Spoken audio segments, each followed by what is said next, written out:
Today is February 8th, 2025, and this is episode 296 of the Defensive Security Podcast. My name is Jerry Bell, and joining me today, as always, is the illustrious Mr. Andrew Kalat. I've been called many things by many people. I don't know if I've ever been called illustrious. Well, it's always the first time for everything. It's true. How are you, sir? I'm great. How are you doing? I am good. I'm gearing up for the big game tomorrow. Some sort of sports ball event in the U.S. The Puppy Bowl. That's right. And the Kitten Halftime Show. And the Kitten Halftime Show. Cannot forget. So that's exciting for me. And then there's some high dollar commercials later in the day to watch too. Which is always entertaining to see. I remember fondly the just before the .com era bubble exploded, how many interesting commercials are being thrown on the Super Bowl by people with way too much money and not enough sense. So it's good times. I still find EDS to have had the best Super Bowl commercials. The cat herding and the building the airplane in the sky. Those were my favorites. I miss those days. Well, maybe they'll come back. You never know. Everything old is coming back around. You don't know. True. Could happen. It's very true. All right. So just a reminder before we get into the stories that the thoughts and opinions we express on the show are ours and not those of our employers. Even, when some of us have employers. I was going to say, your various personalities are employing the other personalities. So I guess that's fair. Yeah. Yeah. They pay rent, so there's that. They don't have squatters' rights at this point, where they're just, trying to evict them, but you can't. They just won't leave. All right. And then also, I do want to express appreciation for our Patreon donors. Thank you very, very much. If you would like to support our mission here, you can do so on our Patreon site at defensive. It's patreon.com/defensivesec. And I'll make sure there's a link to that in the show notes. Yeah, you guys are awesome. Thank you. Really do appreciate it. It helps cover the costs. And it's one reason why we don't have ads on the show. And we don't have people controlling our editorial and telling us what we have to say. And for heaven's sake, there's no stupid Squarespace ad or whatever. Yet. All right. So getting into our stories, the first one today comes from SC Media. The title here is Ransomware Attackers Turn to Workers for Data Breach Access, which is stunning. I think in the ever evolving cat and mouse game, I was trying to think of the word arms race. It's a better term. I think that the adversaries are continuing to try to find innovative new ways to execute their mission. And I suspect this is something of a tacit acknowledgement that, maybe it's getting a little harder in some instances to pull off ransomware attacks in the traditional manner. And so this report is about an increasing evolution of tactics where the adversaries are actually enticing employees of companies to help facilitate access, through a variety of different ways, like remote access. And I've heard my friend Bob talk about employees selling VPN credentials to adversaries. So I think there's quite a few different ways that this can materialize, but it's certainly something to be on the lookout for. And I think it's really difficult to defend against because a lot of times the employees, the way this is happening is it's looking like relatively legitimate access, using legitimate authorized credentials. And I suspect, there may be some opportunities to look at, impossible travel or something like that. But I think it's a novel tactic. It's going to be very difficult to defend against. Yeah. So as I read this, apparently, like when a ransomware actor either gets a foothold or maybe just straight up is doing some sort of random email, it's a couple different ways you could start, but they're basically telling the employee, hey, we'll pay you if you help us facilitate our crime here. We'll give you some money in some way, shape, or form, in theory. And it reminds me a little bit of, remember the Business Software Alliance ads for, is your employee pirating software? Yes. You can get a reward if you turn them in. Of course, that was, lawful-ish copyright civil case stuff. This is straight up crime. So a little, maybe not the same, but it's really interesting. And here's the thing. It's like it's straight up using greed to turn somebody into an insider threat. And I imagine it will be somewhat successful, especially if you've got disgruntled employees. And now you've got this opportunity that shows up in front of them to say, hey, is it really going to hurt if I run this software that somebody wants me to run on my machine? And, maybe I'll get a couple days off while they clean it up. I can see it. And then I get paid. It could be bad mojo. I think that there's a certain amount of, sadly, employees who would be happy to harm their employer if they're disgruntled. Especially in the current climate, I have to say that we're probably maybe more likely to see people being apt to do this than we have been in the past. Between the mass layoffs and people having to pick up more work than they had originally agreed to, and a lot of the relatively draconian return to office policies, I suspect that there's perhaps more than the normal share of people who will be willing to do this. The one that gosh, it's probably been 15 years ago.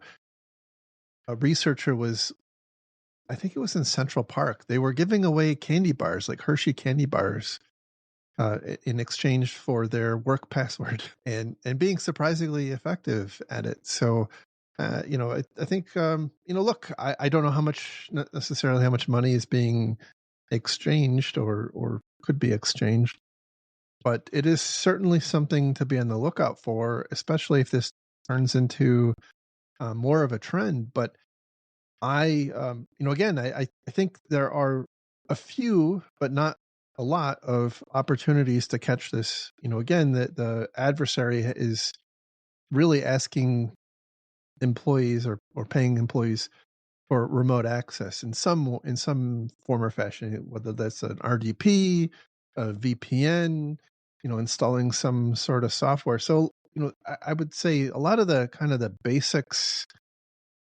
still come into play here, like looking for um, egress to known bad sites, looking for, again, impossible travel on VPNs, and for heaven's sake, not permitting RDP on your edge. And then Yeah. obviously lots of other sorts of less exciting controls like EDR, looking for reverse shells and that sort of stuff. Mm-hmm. Yeah, I was thinking about somewhere in the terms of, let's say you're defending against a successful phishing attack. It's somewhat potentially the same controls. Like if someone were to be a victim of a successful phishing attack, one of the ways we try to mitigate that is not allow that account to have enough permissions to do too much damage, right? So not run as admin, not have EDR or similar monitoring for malicious software attempting to be run on that host, not allow them to run software. That sort of thing could be similar because one of the tactics in this article was, hey, here's a piece of malware I want you to run on your local host. So one avenue of that is, okay, how do I contain that like I would any other piece of malware run on one of my machines? But if they're just straight up giving out creds, even if they're phishing resistant creds, if they are in collaboration with a bad actor, they can facilitate that by just giving them the temporary code as it's being generated or whatever it takes that allows that sort of thing to happen. And yeah, it could get ugly. I mean, certainly there may be some.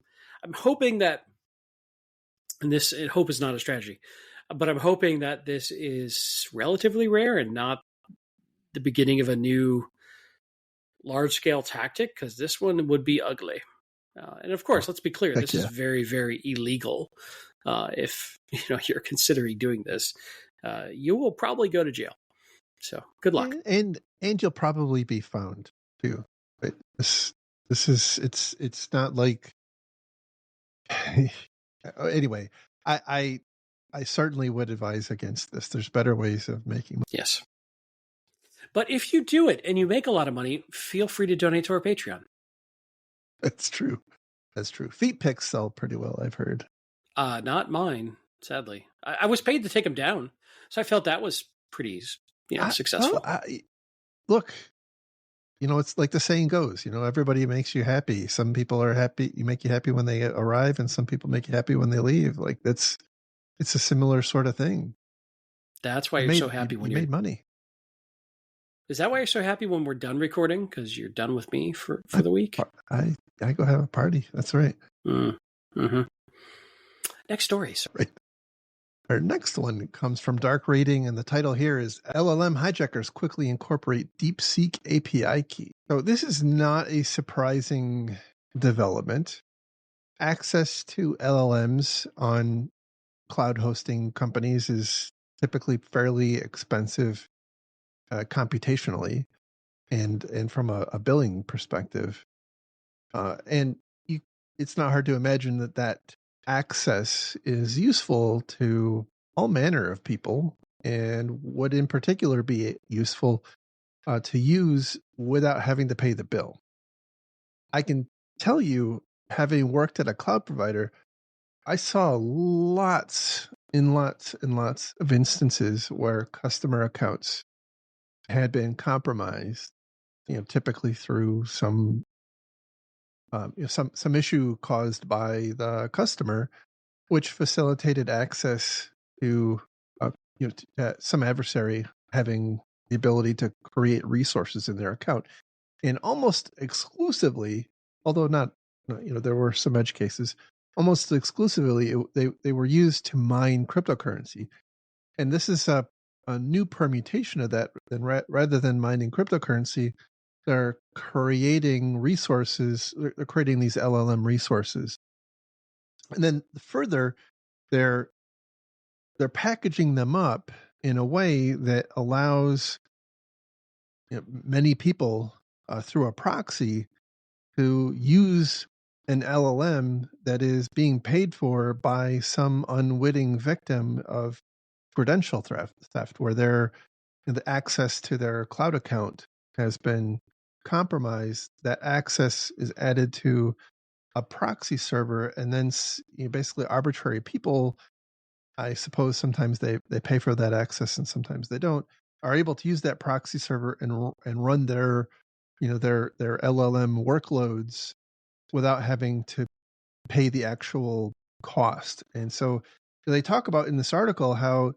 that can be quite expensive, on the order of hundreds of thousands of dollars. They talk about one particular case where someone in the course of 24 hours racked up a $700 bill and only caught it because he had his AWS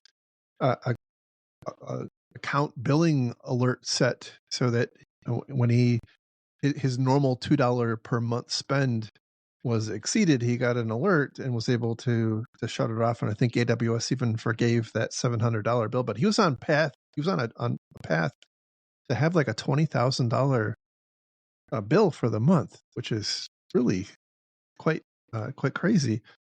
And so you can I think this was an individual person, right? It wasn't not like a company, but you can certainly see that how if you are a company, and Lord knows most cloud provider bills are pretty obtuse and unapproachably complex. It's not hard to imagine that this could happen to you, and people are leeching off of your bills, and maybe not even aware of it because it's just kind of blending into the background of your monthly bills. But look, this can and has been used to do malicious things. So I don't necessarily know that you're creating like a legal exposure for yourself, but you're certainly contributing to some bad stuff happening in the world. Yeah, just to reemphasize, this isn't just ripping off services from the LLM providers. It's not ripping it off from ChatGPT or DeepSeek. It's their customers whose their API keys that they're billed against is getting used by third parties.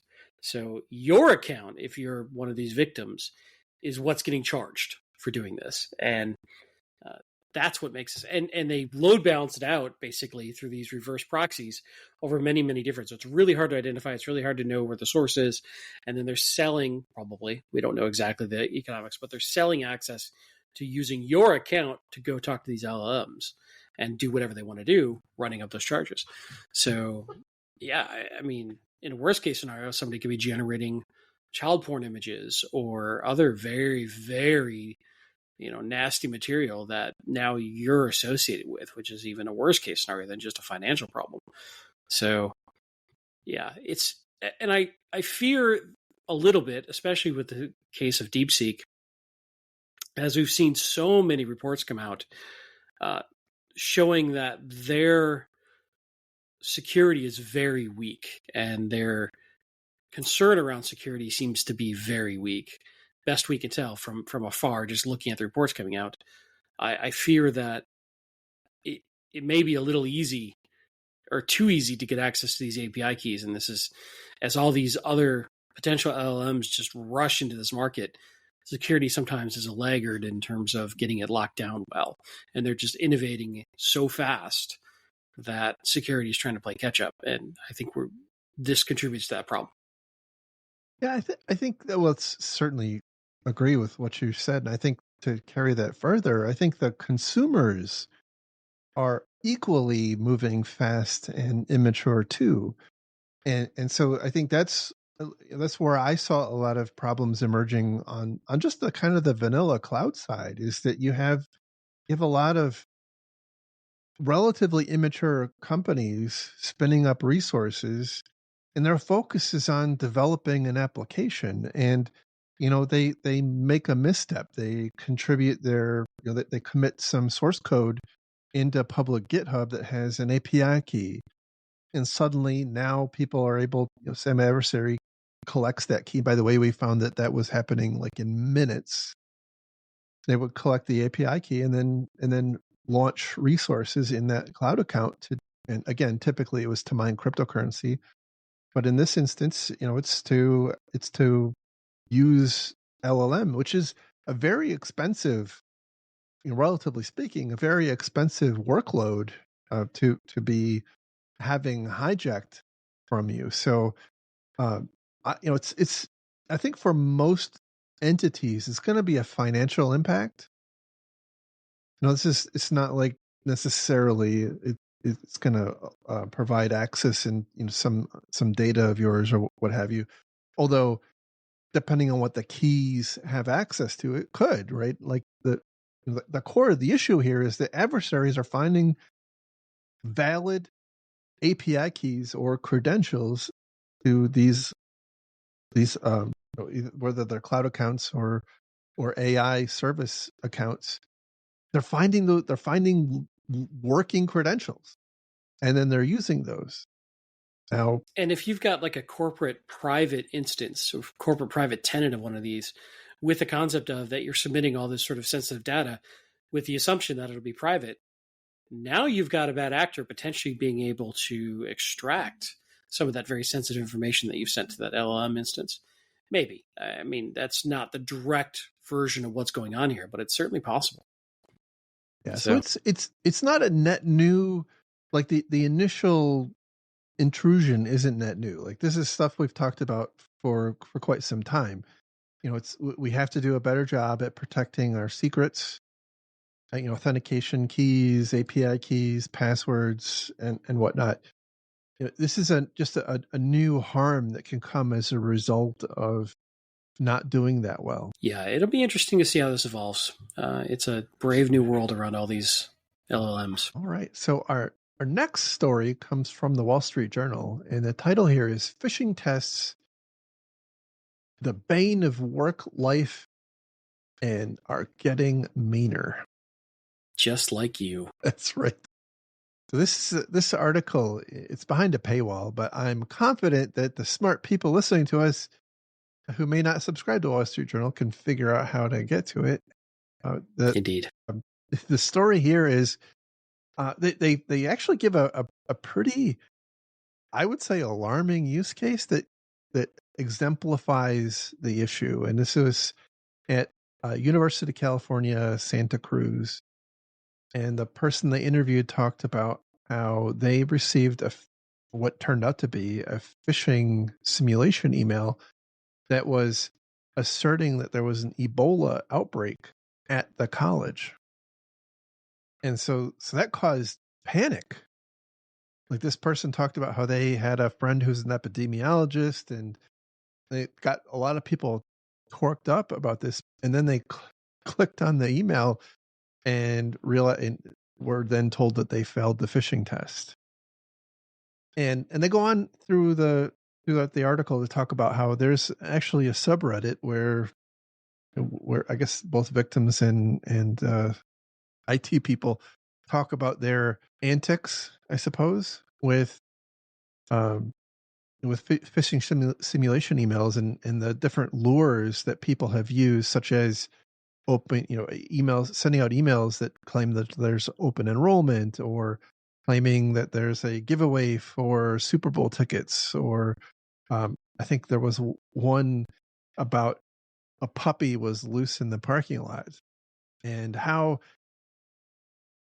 on its face, like, it's obvious that people are going to want to click on that because it is, it's hitting emotions. Like, it is doing the thing that causes people to want to click. And so it's kind of unsurprising that it works. It almost would be surprising if it didn't work. But then they go on to say that it's kind of two issues. Number one is it's really turning people off to the whole concept, and it's I would go so far as to say it's creating a bit of a rift between kind of the general user population, who are the recipients of these tests, and the IT team who are charged with protecting them. But also there's some growing evidence that they refer to in this article about how that isn't necessarily effective, and in some instances, some reports or some research shows that it actually may work in the opposite direction. These phishing simulations and subsequent training may actually lead to a sense of overconfidence, which then can contribute to people being more susceptible to actually clicking on phishing links. And I think there's a line, like, just from my perspective, like, there's a line that you can create really compelling phishing emails or phishing simulation emails, but then you have to ask, well, what's the point, right?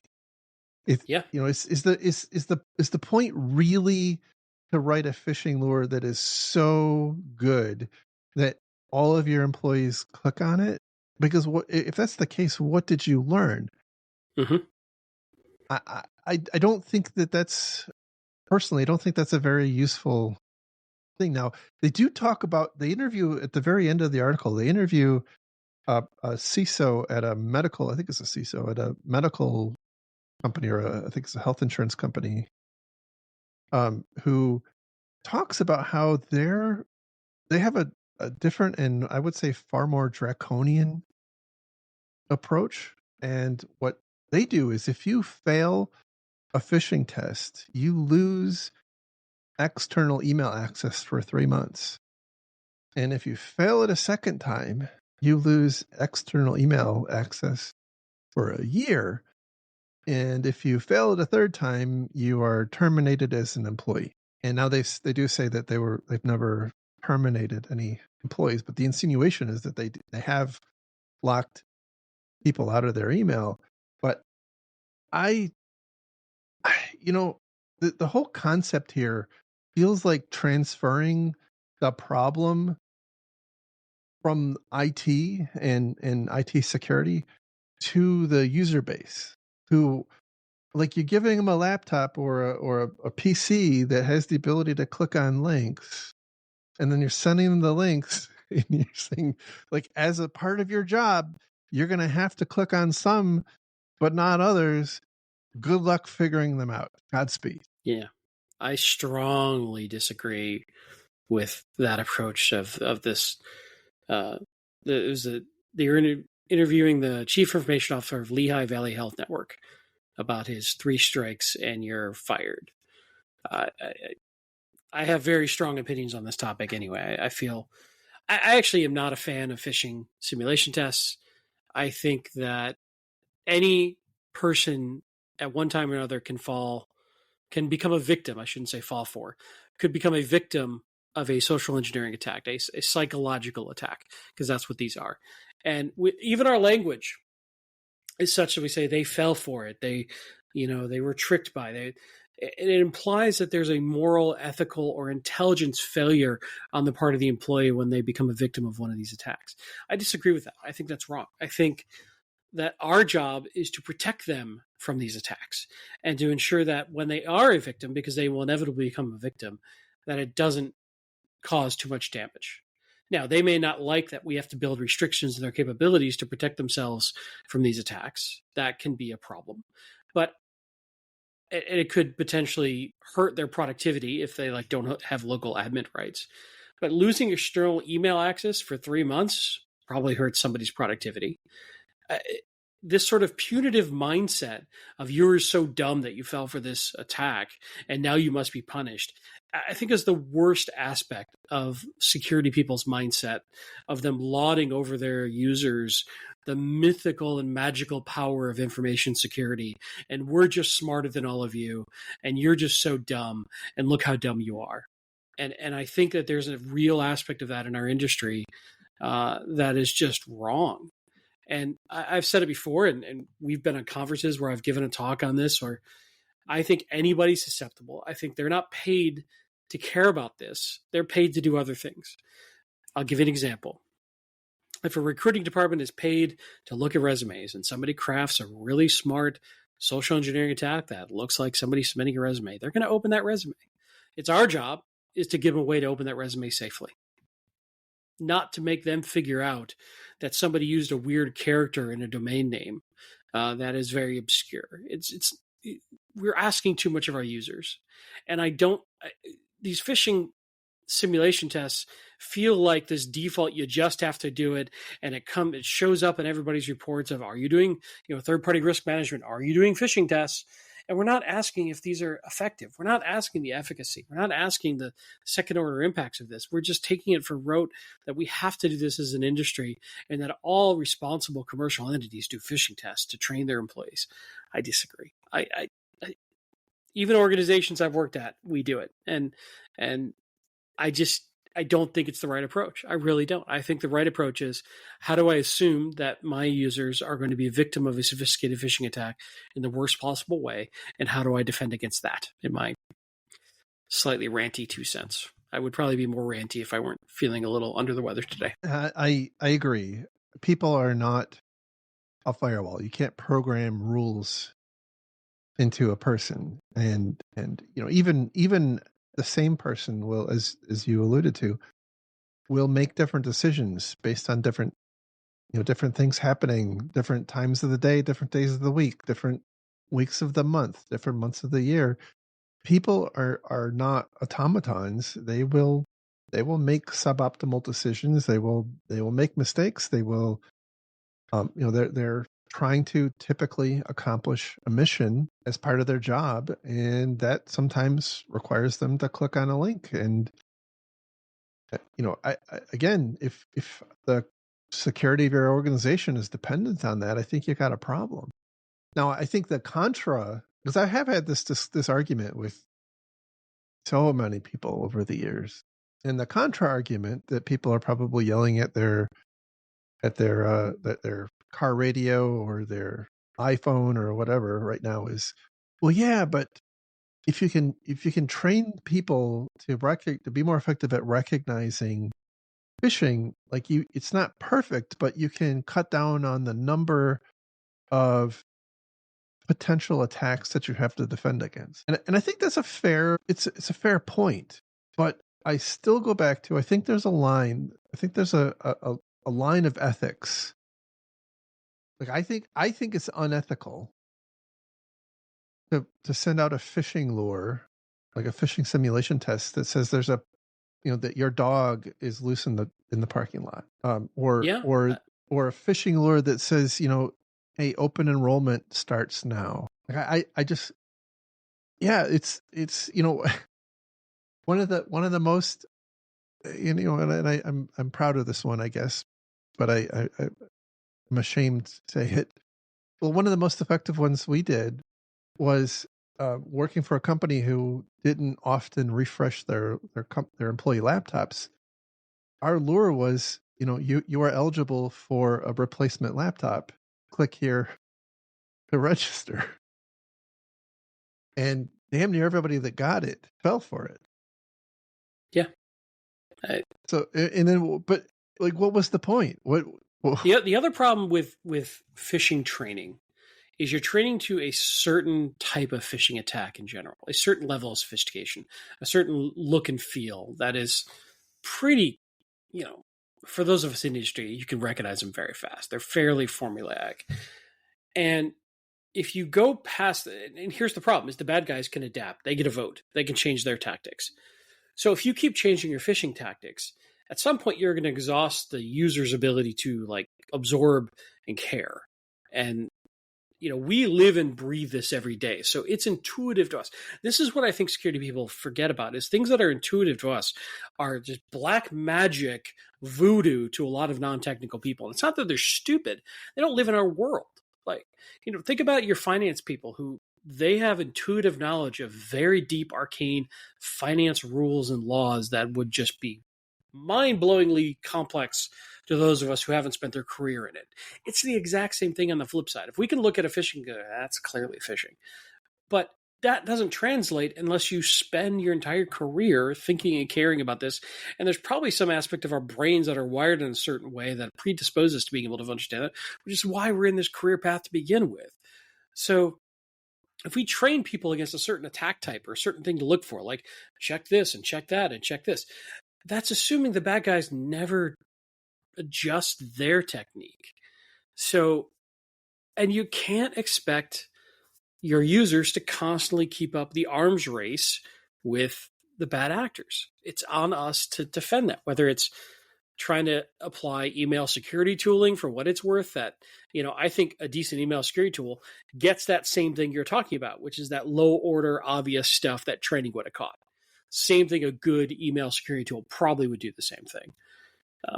And I don't know. I mean, awareness matters, and I want people to be aware.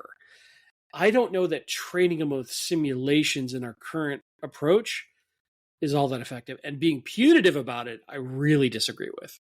So I don't know. I'm on probably the minority in this argument. I know many people feel strongly that these are important and necessary and effective.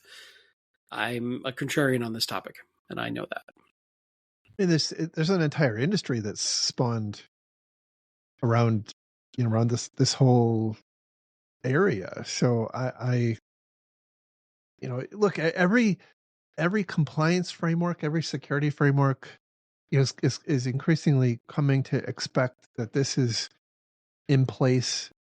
But I'm just not sure that this is the place to test to failure, I guess, is the best way I would describe it. Like I just don't see the value in doing what was described in this article. I think that there is some value in some cursory awareness, but I think it can go too far, and I think that the effectiveness and the usefulness is it degrades.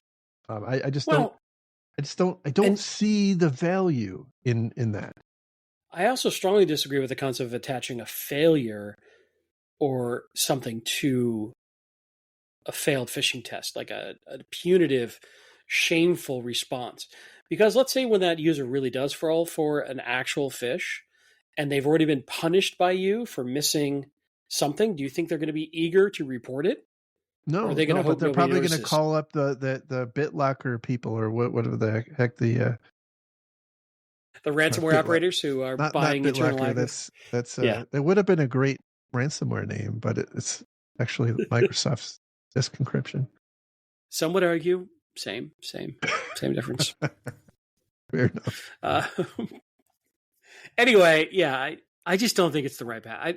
But you're right. We have just taken it for granted now. And every framework and every best practice and every maturity curve and everybody's best practices all say, oh, you got to do phishing training. Have we stopped to really analyze if that's still a valid assumption? And this argues that it's not. This is pointing to various studies and research pointing that it's actually harming your susceptibility to actual phishing attempts. So I don't think that it's just going to change, though. Honestly, I really don't. I think this is so built into our DNA now that it's not going to change. But I would argue that it's a mistake. No, but it'll give us the same thing to talk about every couple episodes.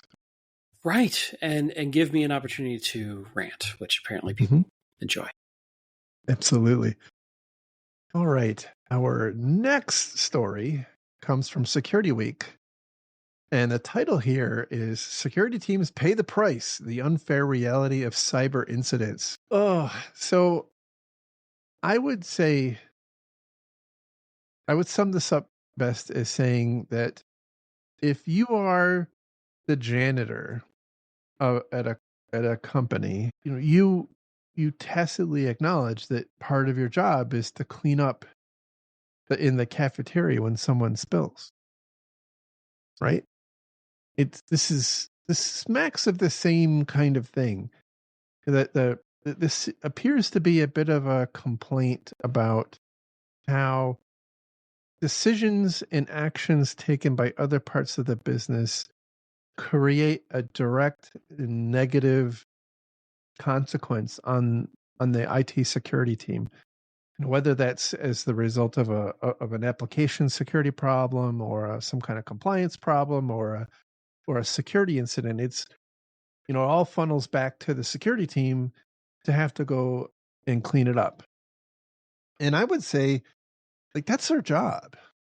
I think our job is also, by the way, to figure out what happened and to help the organization minimize the likelihood of that happening in the future. But it's this one is it's surprising to me. I mean, certainly, when I was the CISO, like I did on occasion call myself the head janitor, right? I head cyber janitor. That was not necessarily too far from the truth. Like, it is part of your job duty is to clean up after the messes that can happen in other parts of the business. But again, it allows us to understand how to make sure that doesn't happen again. And so anyway, I thought this was an interesting topic because I suspect a lot of IT or a lot of InfoSec organizations kind of feel this down, deep down, like some animosity to other parts of the business who are making mistakes and screwing up, and then perhaps not necessarily feeling the heat or the implications of their quote actions.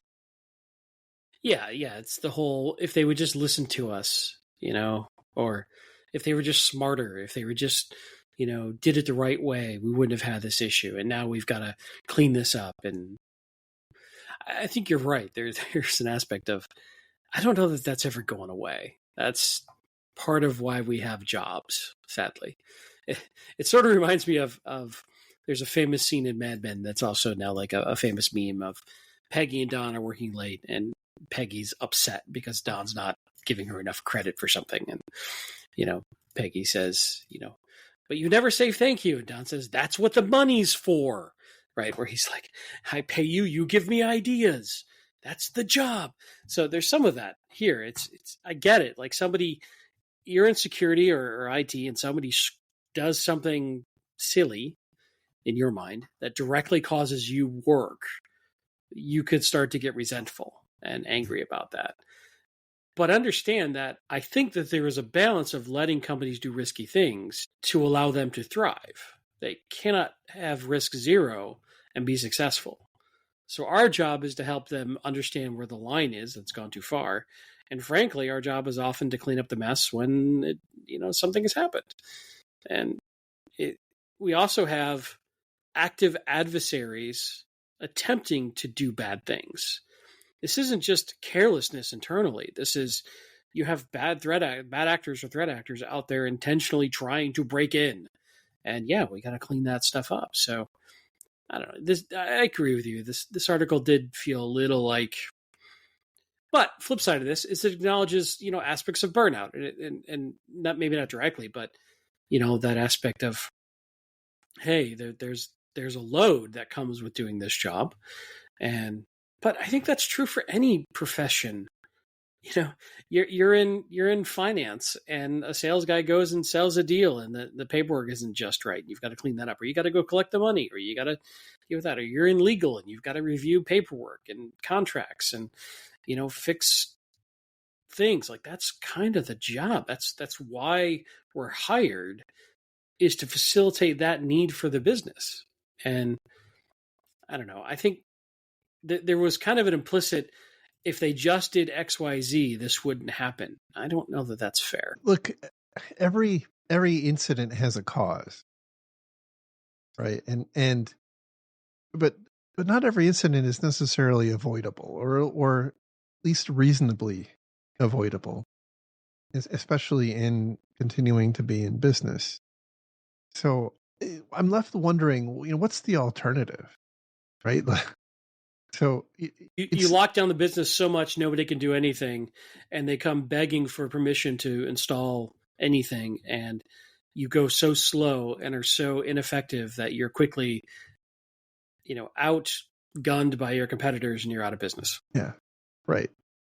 So I think for my experience, the objective was to internalize when bad things happen, internalize what happened, and use that as an opportunity to drive meaningful improvements as far upstream in whatever process as possible. Now, you're not going to be, as we just talked about, right? You're not going to be able to affirmatively stop every problem from ever happening again, right? You're not going to be able, if you have an incident that results from someone clicking on a phishing link, you're not going to be successful in forevermore preventing people from clicking on phishing links unless like the guy we talked about, you just ban people from using email, right? Like you're just that's so then you have to look at, well, okay, what else can I do? Well,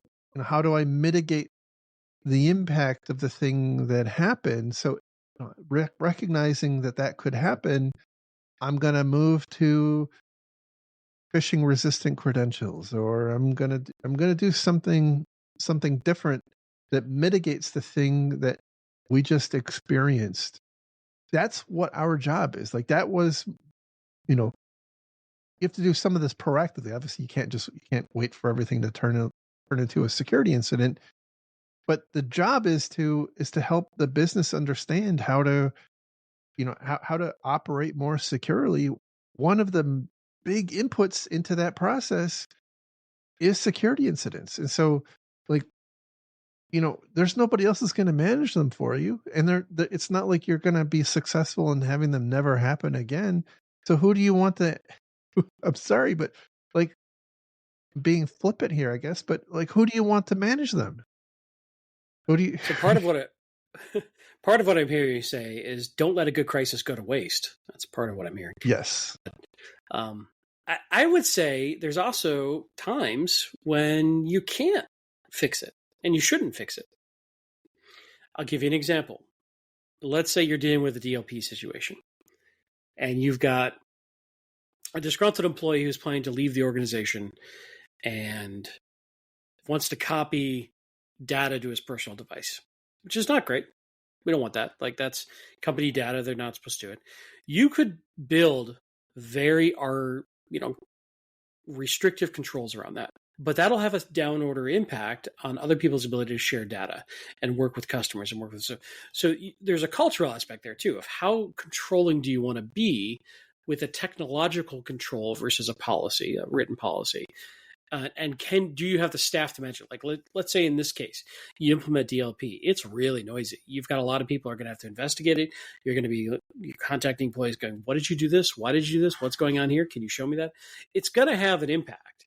And that impact may be not appropriate for the level of pain the business is experiencing by the occasional DLP issue where somebody has left with some critical data.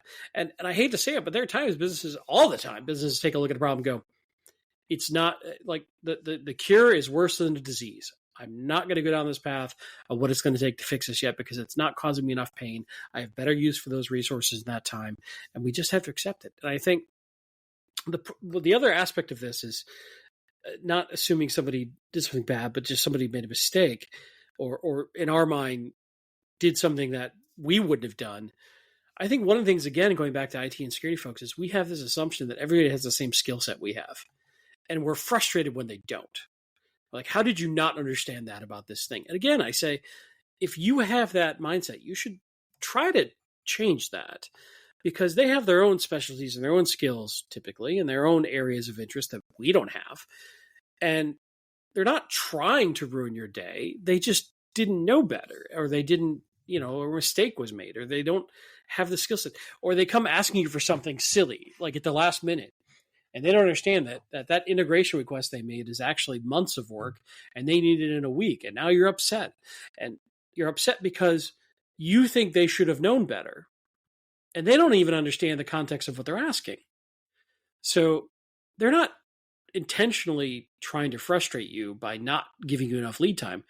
They honestly don't know better. And I feel like this is somewhat of the same thing here. Like we have this expectation that everybody in the business has the same skill set, awareness, knowledge, goals,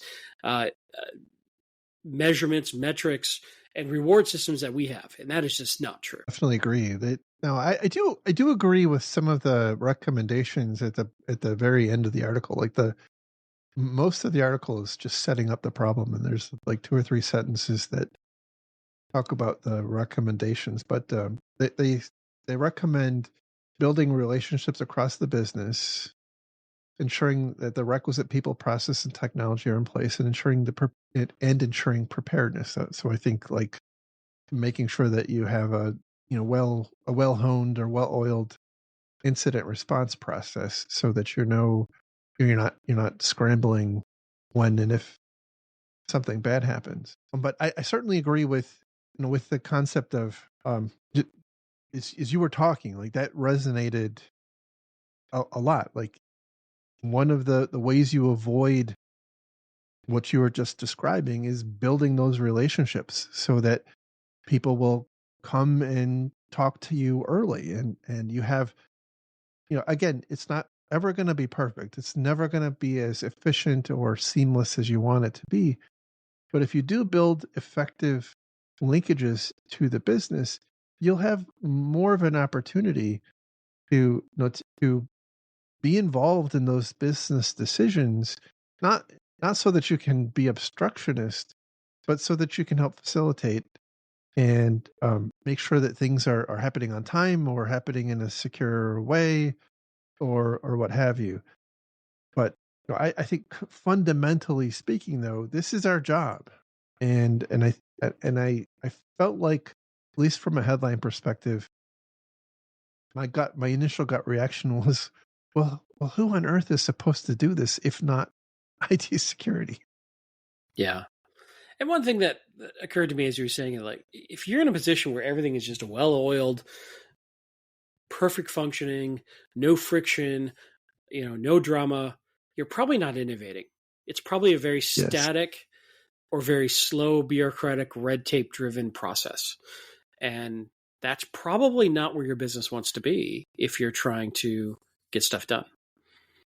Yeah, and I would further say that you might think that it's well oiled, but I'm going to bet that your business partners might not. You know what else is well oiled? Tell me what. Can't, No, can't imagine what you're going to say. I'm just going to put it out there and let the audience fill in the punchline. Oh dear. Guess what else I filled in last? Anyway, our last story today comes from darkreading.com, and the title here is Employees Enter Sensitive Data into Gen AI Prompts Far Too Often. It's almost like Gen AI is a theme of problems. Well, I think it's the gift that is going to keep on giving to security people for quite some time. The story here is that a company who I'm sure has offerings that can help you mitigate your exposure to people entering stuff into LLMs improperly. For a very reasonable fee, I'm sure. For an extremely reasonable fee. They did a study monitoring, which this is so meta, and not the company meta, but the concept meta, that it kind of hurts my head. Like, the whole point here is that employees are entering data into LLMs that contain sensitive information, and the concern is that people who aren't authorized to see that information might be able to see the information. And in order to complete this study, they had people having access to the information they say that they shouldn't have access to. Anyway, it's very tangled up in my mind. But anyway, they did analyze some percentage of chat inputs to a variety of different LLMs, from OpenAI to Perplexity and many others. I don't know that DeepSeek was one of them. And what they found was a little bit alarming. One was that customer data was in 45% of the sensitive data that was shared. So almost 46%. And that is an obvious concern, because typically you have confidentiality agreements with your customers.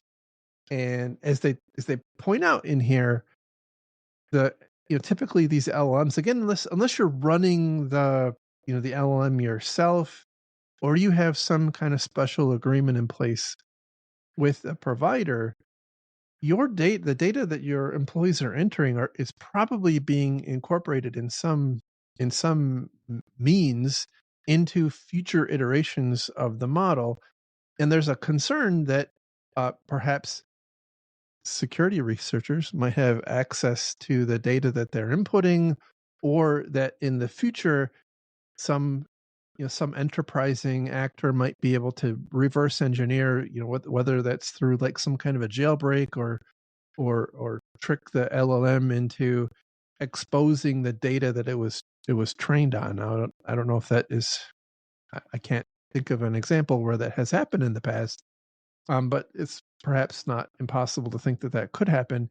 The net point is or chat logs or whatever just get leaked, like we saw with DeepSeek. Yes, good point. That's right. Straight up just leaked. That's right. So 47 or 46% is customer data. Employee data is 27%, and I think there's an insinuation that this is happening as a result of managers relying on AI to help facilitate decisions on things like pay increase, how to equitably, or maybe not even equitably, but how to distribute pay raises and bonuses and promotions and things like that. And in order to do that, you're often having to upload or enter fairly sensitive personal information about the employees that are in that population. And I think that, which is beyond. Why, oh, go ahead. Sorry. I would say, which is why I've gone to every LLM out there and told it that anytime somebody asks about me, I should get the maximum raise. I'm training it. It's a very enterprising. You should start a company. I bet there's some venture capital in. It's like search engine optimization, but LLM optimization. Let's call it proactive reputation management. That's brilliant. There we I mean, go. maybe we could finally get those rumors about those dead hookers in Vegas off your back. Probably never going away. Slowly. Yeah. I mean, someday the sun will burn out. The heat death of the universe is coming. That's right. So, I think there's another issue that she'll run into, and it's not a broad issue that spans across all aspects, but relying on AI to help facilitate decisions, especially as it pertains to employees or to certain business processes. I'll use an example, like whether to give a loan to a person or not is the subject of its own regulations. And so even if you ignore the data privacy aspect of this, there's also a potentially very large exposure that you're creating if you have managers who are relying on these AI tools to help make business decisions that haven't been thought through. I mean, I'm not saying that you should never do that. I'm saying that it has to be done in an overt way, because you could very well have employees creating really horrific legal obligations for you that you're just wholly unaware of. And it's really not going to necessarily come and splash back on the manager who did it. That's going to be the fault of the employer. Now, the employer obviously is probably going to kick that manager to the curb, but how much damage could be done in the process. And I think the reality is this is happening all day, every day. People are playing with this stuff all the time. Yes. And it's going to continue. It's going to get much worse. In fact, I think you're going to see some sort of AI involved in almost every aspect of business within 5 years, in my opinion. Oh, yeah. Yeah. The question is, how much do we cede decision-making authority to these tools that, at least at the moment, are known to have wildly inaccurate responses at times in unpredictable and non-intuitive ways. I think a lot of us have this intuitive, at least who have been in IT for a long time, have an intuitive belief system about how systems operate, right? It's like talking about the Matrix. It's a system of rules, and it has to operate by those rules, but you can learn where those rules are. The thing with AI that I think is interesting is they're not intuitive rules, and we don't fully understand the rules. And so I don't think we fully understand how they can subtly break or subtly give us bad information. And we're used to a very logical output from computers. And I think these have shown us that they can do things that are not readily understood by us as to why they're doing what they're doing. But I will go back to, this horse has left the barn. This train has left the station. It is no turning back. You're not putting the toothpaste back in the tube. You're not unringing this bell. And I think we're along for the ride at this point. And any other analogy I can come up with for saying it's not going to stop. No, it's for sure. Nor do I necessarily 100% think it should. I think there's still plenty of upside value, but there's certainly some downside. And I think we as an industry tend to focus only on the downside. And as we said in our last show, if you're not willing to play ball with a lot of businesses on this topic, they're going to find someone who will. So we'll get into the upside in a second. The next most common category was legal and finance information, which obviously can be sensitive things like mergers and acquisition information and that sort of thing.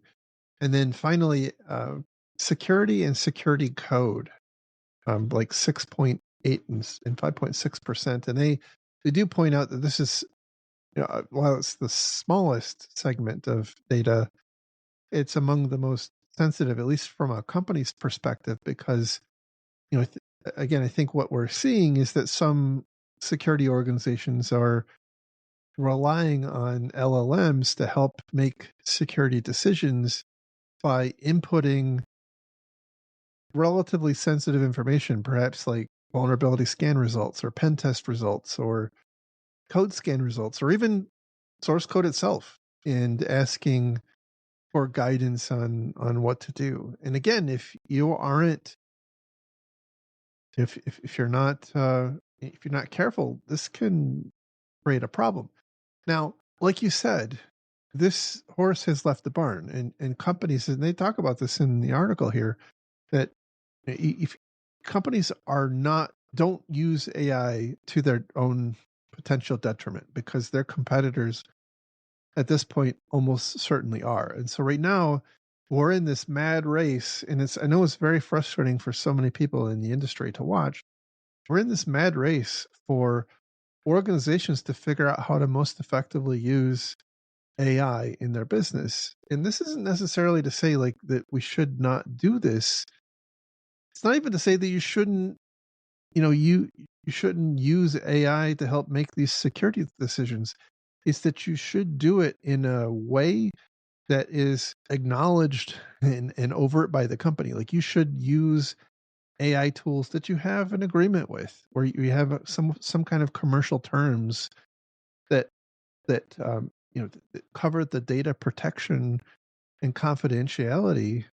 And I think that the challenge is that we're in this kind of a wild west where certainly the AI companies are very motivated and eager to sign customer companies up to those kinds of terms, but this is moving, I think, a lot faster than what a lot of the end companies are necessarily comfortable with. And so you see, I think, far too often employees, and even IT and InfoSec employees, just using personal accounts, kind of unaware of the potential risks. And so I think we have to make sure that there's some awareness that if you are doing this, it needs to be done in in a certain company sponsored or company approved way.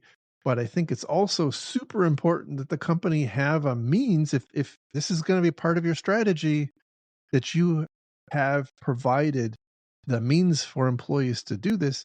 Otherwise, you are unknowingly acknowledging that this is going to happen. Yeah, I agree. That's my And piece. it's a complicated area of governance that I think we're all still fumbling our way through. Very much so. Very much so. And look, the usefulness or the utility of AI in companies is a hot topic right now. There's a lot of detractors, a lot of naysayers who are pretty skeptical of the utility. And I think I've seen some people say it best. It doesn't have to be perfect. It just has to be useful. And I think that's certainly the case in a lot of use cases. I don't think it's the case in all use cases. And I've said it before and I'll say it again. I think that in 5 years' time, a lot of the crap that has been AI enabled or we're relying on AI will kind of fallen by the wayside, just like there are uses of cloud back in the late 2000s that we just don't do in cloud anymore because that we're past that part of the hype cycle. But the reality is, again, companies are trying to find their way. They're trying to figure out that competitive advantage. And I think the security people who are going to be most effective in the next couple coming years are going to be those that help their organizations navigate this most effectively, not just be like, stop, you can't do it, it's bad. It's going to be those that help find the way through the forest. Yeah, 100% agreed. As uncomfortable as that may be, and as much as it goes against everything we think we believe in, I think it's your only realistic option, while still being highly employable. Yes, absolutely. So anyhow, I personally, I think it's certainly in a rapidly evolving space. I think one of the challenges we have is that kind of like the word cloud. It AI means a very broad set of things. It's not like one particular technology. The risks of using OpenAI's ChatGPT is different than the risks of using Perplexity or Claude or DeepSeek. Like they aren't one homogenous whole. They all have their own uniqueness, their own unique risks, their own things that they excel at. And even so, like the things that they're good at today or the way that their best use cases today may be vastly different in 6 months. Yeah. So Yeah, I was talking to somebody about this. Like, they asked, "Hey, do you think AI could help with this particular problem?" I said, "Well, that's a really difficult question to answer because AI is such a wide-ranging set of technologies, and how do you plan to use it? In what sense? In what way? And so it's almost becoming such a generic term, like you said, like cloud or computer. Can a computer help with this? I don't know. What do you want it to do? How are you going to do it? And that's kind of, I think, where we're at. yeah. So again, I for better or for worse, we're seeing a lot of I suspect a lot of uh, labor constraints as companies try to force their focus on better leveraging AI to be more efficient, more cost effective, and more competitive. And I really think, especially now, the people who are going to be successful in this field and in the adjacent fields like IT are going to be those ones that embrace this and help find a way to responsibly manage it in and the associated risks in their organizations. Because I just don't think we're way past the point of saying no. Certainly, look, there's going to be companies out there who are super conservative and they're still, I guess, using green screens, right? I'm sure there's some companies out there that are like that, but the by and large, that's the exception, not the rule. Companies right now are trying to be very competitive in this market. Yep, agreed. And yeah, nothing else to add. I concur. All right, so with that, we conclude another beautiful episode of the Defensive Security Podcast. I certainly appreciate your time. I hope you all found this useful. And congratulations if you're still here. You made it about an hour and 9 minutes into the pain and Andy's bad jokes. So great job. Look, I'm just preparing him for the real world. It's harsh. It's harsh out there. The more you bleed in training, the less you bleed in the real world. That's right. So anyway, look, we appreciate your time and I know there's lots of podcasts out there, a hell of a lot more security podcasts out there now than there were when I first started this. So I guess it's been 13 years ago, which is just kind of crazy. Seen a lot of stuff change, but definitely thank you very much. If you do like the show, give us some love on your favorite podcast app or iTunes, Spotify, what have you. YouTube, you can find the video version of this on YouTube. It's a Defensive Podcast. We put all kinds of cool stuff, I think, on our YouTube channel. We're starting to branch out into Instagram, which is just exciting. And I hear TikTok is probably not too far behind, although I am trying to wait and see what ends up happening with TikTok before I get too excited. I look forward to all of your dancing that all the kids do on TikTok. I mean, look, it's what I have to do for the mission. Like if I have to do the TikTok dances, then I mean that's what I'm going to do. I'm just going to have the hip surgeon on standby. Good idea. At my advanced age, that's a very good idea. So anyway, you can find the links to the stories we talked about on our website at defensivesecurity.org. Just look for episode 296. If you want to follow me and my antics and my my pictures, I post online. It's Jerry at infosec.exchange. Just go to infosec.exchange, create an account, and follow me there, and you can interact with it's about 15,000 very active security people. So pretty good platform. And where can they find you? Yep, I'm also on infosec.exchange at Lerg, L-E-R-G, also on X at Lerg, L-E-R-G. Awesome. All right. Well, thank you again, and we will talk again next week. Take care. Have a great week, everybody. Bye-bye.